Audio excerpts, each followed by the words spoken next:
What's up, ASCTE? Today I want to make a quick video showing you how to scan your router with Nmap. This is just a very simple demonstration.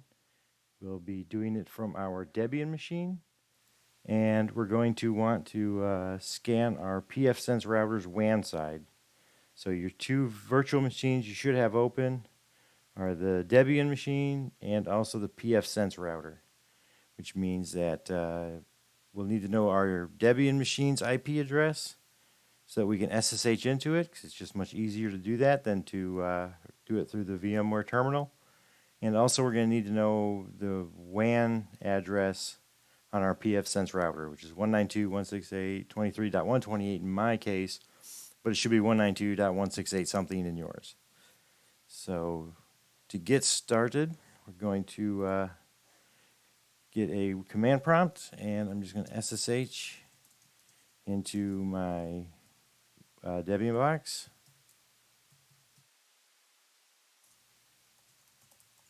All right, so we have that.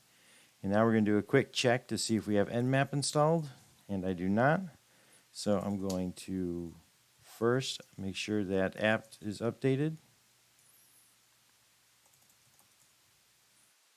And if your sudo doesn't work, you should review the installing Debian video toward the end, and it will show you how to install sudo and add your user to the sudo group and also install software. But for right now, I've just updated my apt-get updater, and now I'm going to install Nmap.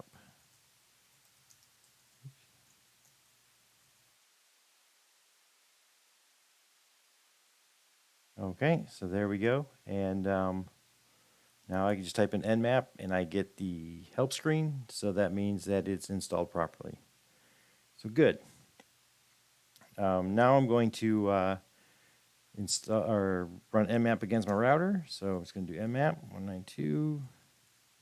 192.168.23.121. I'm thinking. So 128. Okay, so it's good to double check. Let's see, do 128. And I'm going to need to choose ports. So I'm just going to do the top 10 ports. So to do that, just top ports argument and pass it 10. And then after that, I only want to see the open ones. And also, I want to disable DNS resolution, which especially in this case, because I'm only scanning one IP address, but also we don't have a DNS server configured, so we definitely want to disable DNS resolution. Also, in most cases, disabling DNS resolution will speed up your scans quite considerably.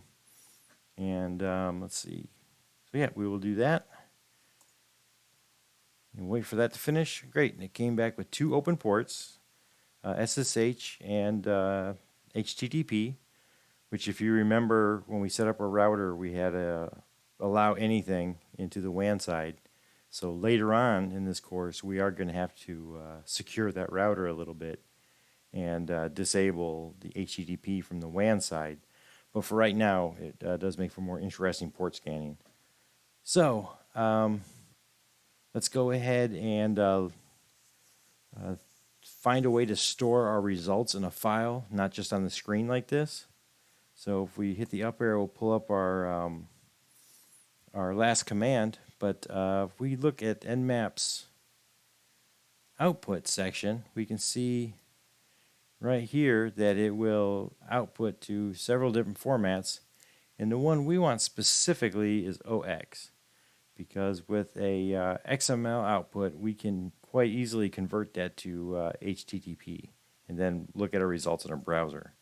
So we can do -OX and just call it scan.xml and run that.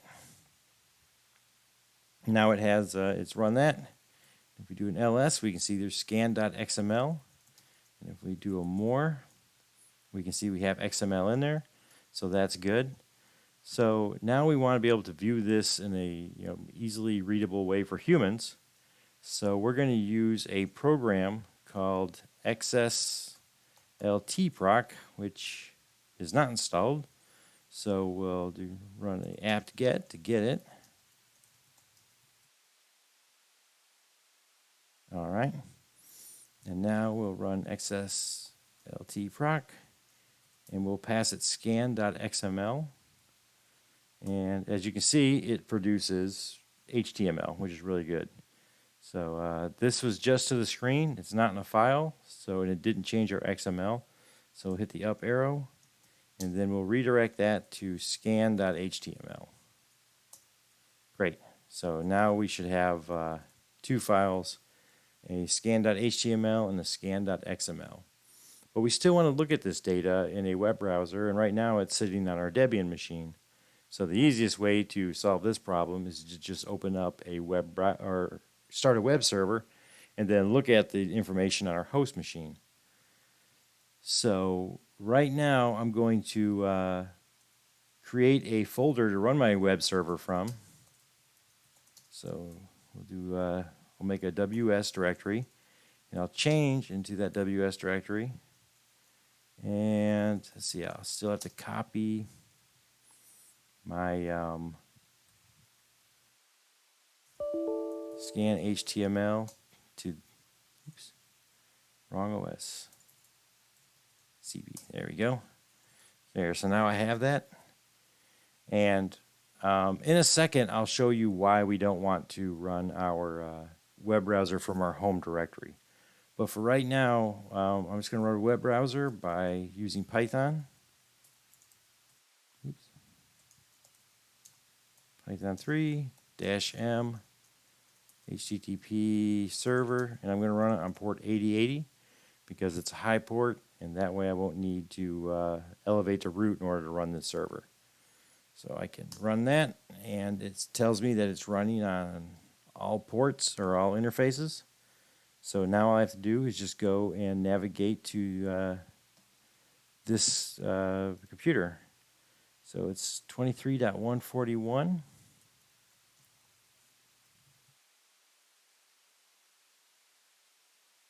And it's port 8080. So there we have scan.html, and I can just click on that. And now we have a really well formatted Nmap report for our scan. And if we were to run a few extra options, we could fill in this version and extra info column with some more aggressive scans. But for right now, we're just going to use this very basic scan, which, as we can see, is even listed right up here in case we ever need to run it again. So that's how you run an Nmap scan, get some results back, and get to where you can view these results on your host machine from your Linux machine quite easily. But let me show you real quick why we kind of created that little directory in order to run our